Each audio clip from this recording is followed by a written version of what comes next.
आपने बहुत बार ये सुना होगा कि रातों रात अमीर बनाने वाला ग्रह है राहु। लेकिन रातों रात गरीब बनाने वाला भी राहु ही है। आज इस वीडियो में आप जानेंगे कि किस प्रकार से आप अपनी जन्म कुंडली को बिना देखे यह पहचान सकते हो कि आपका राहु शुभ है या आपका राहु अशुभ है। क्योंकि शुभ राहु रातों रात व्यक्ति को करोड़पति बना सकता है, लेकिन वहीं अशुभ राहु व्यक्ति को रातों रात फुटपाथ पर पहुंचा सकता है। और अपना ही नहीं, आप किसी की भी दिनचर्या को समझते हुए, उसकी एक्टिविटीज को समझते हुए आप ये पता लगा सकते हैं कि इस व्यक्ति का राहु शुभ है एवं अशुभ है। तो आइए इसको विस्तार से समझ लेते हैं। नमस्कार, मैं हूं दिवाकर आचार्य और आप देख रहे हैं जेडीजे एस्ट्रोलॉजी। दोस्तों, राहु को कलयुग का ग्रह माना गया है। कहा जाता है कि राहु जो है वो कलयुग के अंदर बहुत ज्यादा एक्टिव है, जिसकी वजह से व्यक्ति को रातों रात मालामाल करने की ताकत रखता है।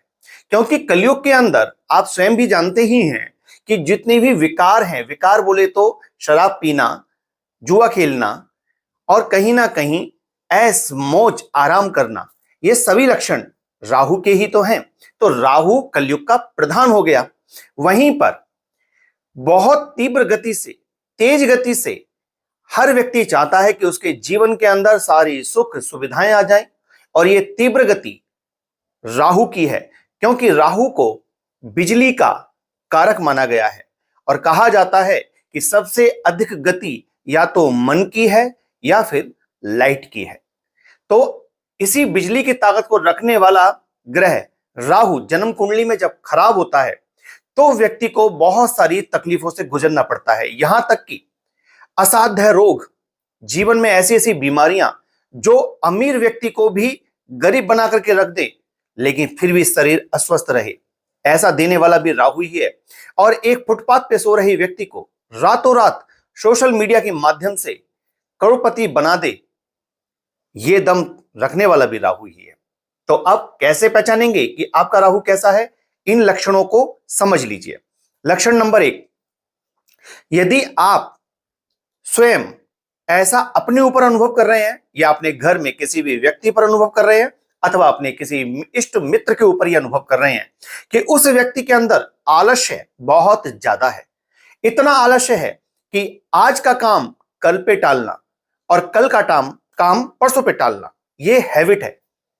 यानी कि हर चीज में आलस्य करना और उसमें टालमटोली करने की अगर आदत है तो ये राहु की खराबी है। क्योंकि जब आप आलस्य में आ जाएंगे तो आप अपने जीवन के महत्वपूर्ण स्टेप ही नहीं ले पाएंगे, तो फिर आप अमीर कैसे बन सकते हैं?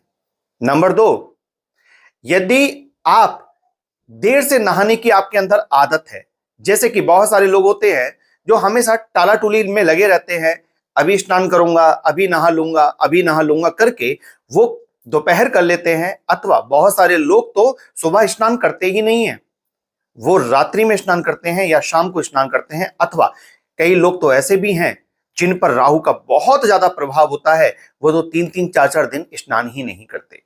अगर ऐसी हैबिट किसी व्यक्ति की दिखती है तो उसका राहु बहुत ही ज्यादा खराब है। जन्म कुंडली खोलिए अथवा मत खोलिए, ये लक्षण बताते हैं। इसी के अलावा यदि किसी व्यक्ति में ये लक्षण प्रकट होते हैं कि वह अपने हाथ और पैरों के नाखूनों को नहीं काटता, यानी कि हाथों के नाखून बहुत ज्यादा मैले, गंदे और बड़े होते नजर आए और उन्हें काटने के लिए भी आलस्य हो, टालमटोली हो, कल देख लेंगे, परसों देख लेंगे, या उस पर ध्यान ही नहीं जा रहा है, ये भी राहु की बुराई है। और ये राहु की जो खराबी है ना, ये व्यक्ति को कभी सफल नहीं होने देती। क्योंकि राहु जो है ना, वो है फोकस। किसी भी चीज पर अगर आपने फोकस कर लिया, आपके जीवन का कितना भी बड़ा लक्ष्य हो, यदि आपका फोकस उस पर आ गया तो आप उस चीज को प्राप्त कर ही लेंगे। क्योंकि राहु के पास सिर्फ इतना हिस्सा है जिसको हम कहते हैं सर। वो देखता है, सुनता है, सूंघ सकता है, बोल सकता है, महसूस कर सकता है और पूरा दिमागी क्षेत्र उसके पास है। तो एब्जॉर्ब करने की ताकत राहु के अंदर ही है। जिन लोगों का मूलांक 4 होता है उन लोगों के अंदर ये चीज पाई जाती है।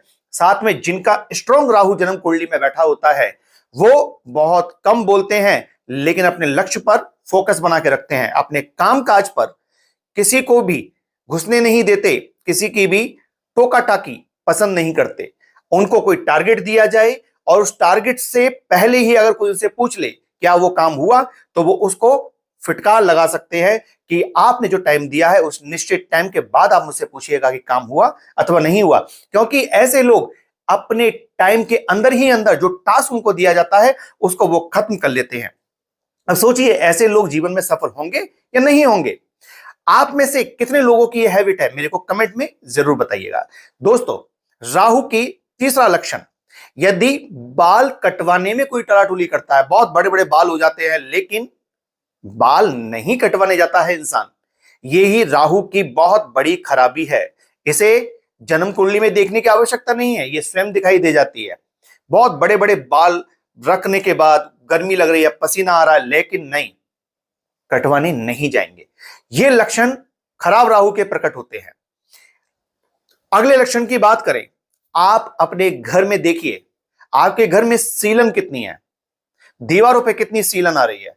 अगर आपके घर के अंदर बहुत ज्यादा सीलन है, दीवारों से पपड़ियां निकल रही हैं और आप देख रहे हो कि पूरी की पूरी दीवार, बेडरूम की दीवार, हर एक घर की दीवार पर ना बहुत ज्यादा नमी आई हुई है, तो आपके घर के अधिकांश लोगों का राहु खराब है। इसे जल्दी से जल्दी ठीक करने की जरूरत है। यह राहु का लक्षण है। यदि यदि कहीं पर अग्निकांड होता है, किसी भी प्रकार से अग्नि से कोई भी क्षति होती है, अथवा बिजली के किसी उपकरण से कोई क्षति होती है, अथवा बिजली का कोई भी उपकरण जल्दी जल्दी खराब हो रहा है, कोई मशीन बहुत जल्दी जल्दी खराब हो रही है, तो ये खराब राहु के लक्षण प्रकट हो रहे हैं। आपको बिना कुंडली देखे ही समझ में आ जाना चाहिए। दोस्तों, यदि कोई व्यक्ति डिसीजन नहीं ले पा रहा है, उसके डिसीजन हमेशा बदलते रहते हैं, एक पल पे कुछ, दूसरे पल पे कुछ, तीसरे पल पे कुछ। अभी किसी ने समझाया, समझ में आ गया, अगले पल कोई और समझाएगा, वो भी समझ में आ जाएगा। जो लोग अपने डिसीजन स्वयं नहीं ले पाते, जिनमें कॉन्फिडेंस की कमी पाई जाती है, उनका राहु वीक होता है, खराब होता है। तो ये राहु के लक्षण हैं। और इसके विपरीत जितनी बातें हैं, अगर वो आपके अंदर हैं, तो आपका राहु बहुत शुभ है और शुभ राहु आपको रातों रात अमीर बना सकता है। अब इस खराब राहु से आप कैसे निजात पाएंगे, उसको समझते हैं इस उपाय के माध्यम से। अगर जो मैंने आपको लक्षण बताए हैं वो आपसे मैच करते हैं, तो आपको क्या करना है, शनिवार की शाम को, देखिए 6 बजे से 8 बजे का जो टाइम होता है शाम का, ये राहु का टाइम होता है। तो शनिवार की शाम को 6 से 8 के बीच में आपको लेने हैं 4 बैगन। जी हाँ, 4 बैगन और एक सूखा जटा वाला नारियल। ये चीजें लेनी है आपको, और अपने ऊपर से या उस व्यक्ति के ऊपर से जिस पर राहु के लक्षण प्रकट हो रहे हैं, 7 बार एंटी क्लॉक घुमा करके इसको शनि मंदिर या पीपल के वृक्ष पर रख के आइए और इस उपाय को 27 शनिवार तक करते रहिए। 7 शनिवार के अंदर अंदर ही आपको इफेक्ट दिखेंगे, पहले हफ्ते से ही आपको असर दिखेगा, 7 सैटरडे होते होते इफेक्ट बढ़ जाएगा और 27 करने पर हमेशा के लिए खत्म हो जाएगा। बेहतरीन उपाय है। और मुझे कमेंट में आप बताइए कि आपके ऊपर राहु के बुरे लक्षण प्रकट होते हैं अथवा शुभ लक्षण प्रकट होते हैं। दोस्तों, वीडियो को यहां तक देखा है तो कमेंट में हर हर महादेव जरूर लिखिएगा। जल्दी मिलता हूं, तब तक अपना ध्यान रखिए। नमस्कार।